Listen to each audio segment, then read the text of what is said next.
Evening sports fans, Christine, it's moments like these you need Maoris. Okay, following on from my earlier comments today about the importance of buy and hold, and from the blogs I've been doing the last couple of days, just wanted to spend one more session on that just to make sure you understood how you need to know the numbers. I know I've already said that, but I want you to be able to work this out. So I want you to be able to get a spreadsheet and Excel and learn how to do this so you know what it's really going to cost you to hold the property. So I'm just going to run through this. I need to do it on here because the whiteboard you can't read. So in my blog yesterday I talked about this unit I've just bought. All right, valuation 380k, that's kind of incidental. Purchase price 320k. Rates of insurance 2,500 a year. Vacancy and maintenance 2,500 a year. And what else do we need to know? That's all. Now the interest at 8% is 25,600. All right, and the rent is actually $350 a week, which is 18,200. All right, so this is interest holding costs. This is rental income. All right, you've got that. Let's go over the page.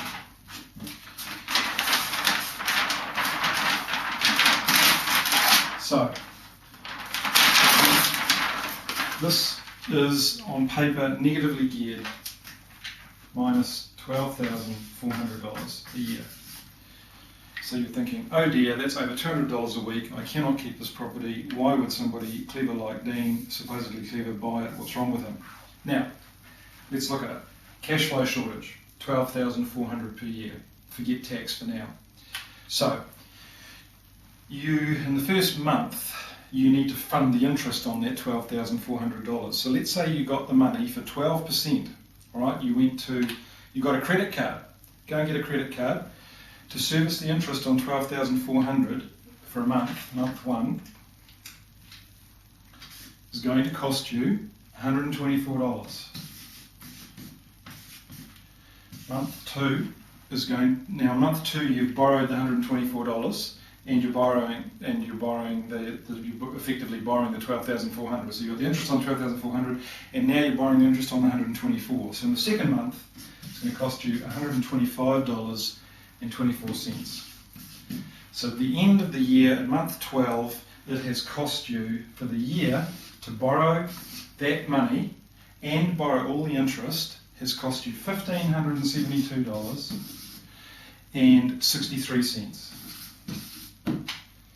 So to have a property that's negatively geared by $250 a week, $205 a week, or you work it out, is going to cost you $1,572 a year. But that's only in a month if you can't find $124 in a month. So if you were able to sell something, get a couple of extra hours at work, have a really bad trade, you could make that $124. And so in fact you wouldn't have, this would be less, because it would just be, you could fund that out of cash flow. So this over $200 a week, nearly, it is $250, isn't it?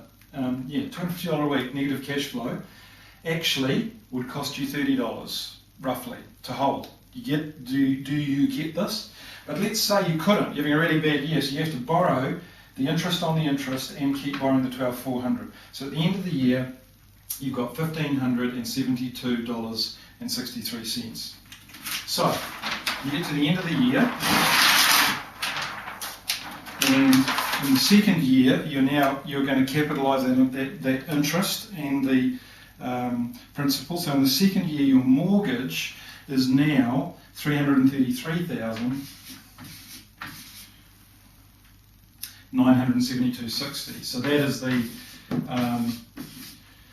is the 320 plus the negative cash flow plus the interest. All right. So in the second year, you do the same thing. Get the credit card. You've only spent $1,500 on your credit card, 12% interest rate. So in the second year, your first month holding cost now is going to be $135.17. Month 1 of the second year. You get to month 12 of the second year, your total for the second year is $1,714.39.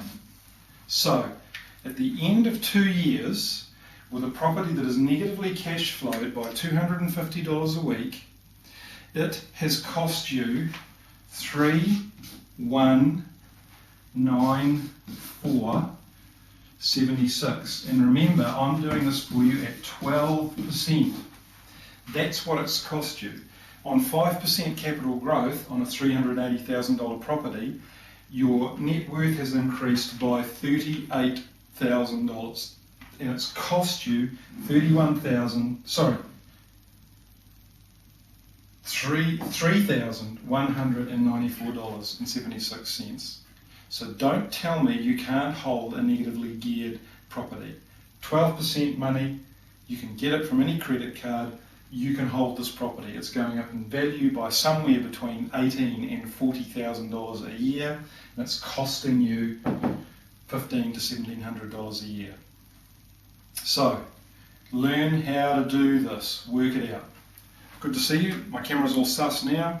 See you tomorrow. Bye-bye.